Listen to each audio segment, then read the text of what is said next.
All right, everyone, the hilarity continues. Day 3 of the Beijing Biden presidency. Made a couple more shitty decisions, and apparently his approval's already sunk below 50, and presumably falling. The fact that he's focusing on everything at the moment other than the pandemic, which is, I think, people's major concern, is not helping him. Keep in mind, he does not make his own decisions. His staffers are stupid enough to prioritize things in the current manner, and I think he's already soared past, I believe, any other modern president as far as executive orders in the first week. So the Democrats are overstretching as predicted and as usual. Anyway, first and foremost, though, there will be a link to a pinned comment on YouTube if that's where you're watching to better video hosting sites where I operate. You can share the link out from YouTube if you want to help me because I'm abused as an independent creator. See, I don't take a corporate money, and so I am considered to be a second-class citizen on the site. But I use Odyssey, BitChute, Minds, and Rumble as well. And none of them abuse me. In fact, they like me. There are two major things that he did yesterday as far as his executive orders that I think piss people off. The first, which sort of flew under the radar, I consider it more important, is that he has reversed a Trump-era decision to prevent the nation of China from buying up land and investing in, like, the energy grid. Now, mostly this relates to solar projects. Oddly enough, if you know anything about the Bundy Ranch standoff, Amon Bundy and the militia there, you know, where non-violent citizens were profiled as terrorists simply for facing off against the ATF, they all got off scot-free. The court sided with them because they were breaking no actual law. It's very interesting how they're terrorists, but people throwing bombs and Molotovs, they're just an idea. A shitty one that happens to be burning Portland every night, including now into the Beijing Biden admin.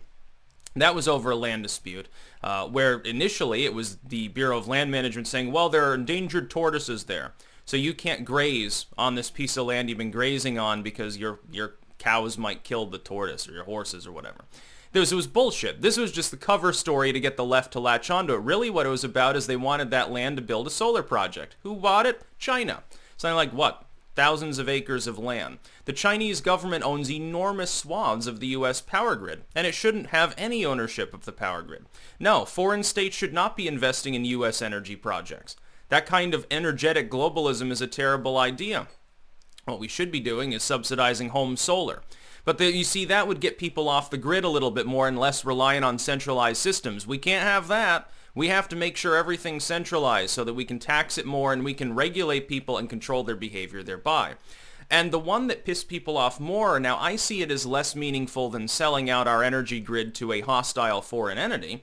And people are misunderstanding this story a little bit, and I'll try to correct them, is that the Trump-era executive order that would subsidize lower insulin prices goes by now.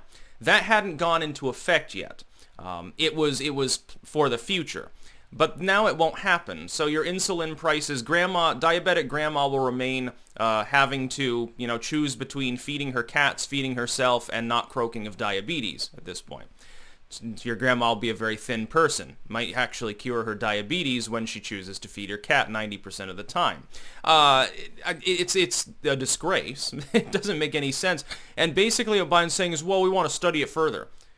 That's a fucking no-brainer. It's like the right. I half expect him to reverse right to try at some point. Say, well, man, if you're dying, we still want to make sure that you're getting only medicine that actually works.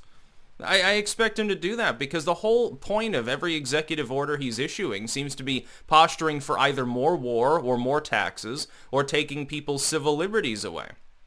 And the idea of having foreign nations meddling in our energy grid, it's not necessary. You're saying the U.S. doesn't have the kind of money to do that if it wants to do it centrally? We have to have China invest in it?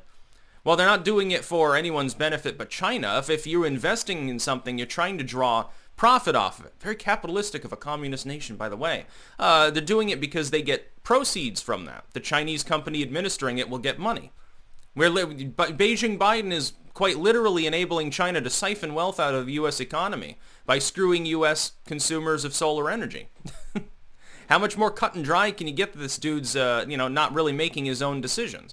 And of course, the insulin and medical devices subsidy that would have been there and held the costs lower. Beijing Biden, he's probably decided to rescind that for his buddies in the pharma industry. Who do you think they were funding in this last election? Trump, who actually made overtures as though he was serious about getting this done so that people wouldn't, have to pay exorbitant costs for their diabetes meds? Or Beijing Biden? Well, I think Beijing Biden had 9-1 from the pharma industry. People say, well, that's because the pharmaceutical companies are good guys now too. They were fighting for democracy against fascism. There are people that'll be fucking stupid enough to actually believe something like that. But it's a pile of horseshit. It's totally untrue. The truth is that Trump was the best modern president. Beijing Biden is already an abysmal failure who's arguably already pissed away his first mandate in the first half of his first week in office. Well, it's a I told you so sort of situation at some point because we knew what he was going to do. He's already backstabbed the left, too, on half of the things they want. Like, the Democrats still think that Biden's going to do recurring UBI-style payments. See, they want to transfer to soft communism. I don't think that's going to happen, dude, because that would require, you'd have to get that money somewhere. The problem is if you inflate the currency too much, at some point you're even harming the rich. Oh, you don't want to harm the corporate savings. I know they can shelter themselves by just putting it in the Cayman Islands or whatever, but there are some people with clout that aren't quite that cloudy. There are quite a few of those people too, and they still show up for those $1,000 a plate galas and pay for the Democrats' meal ticket. That's about all. Peace out.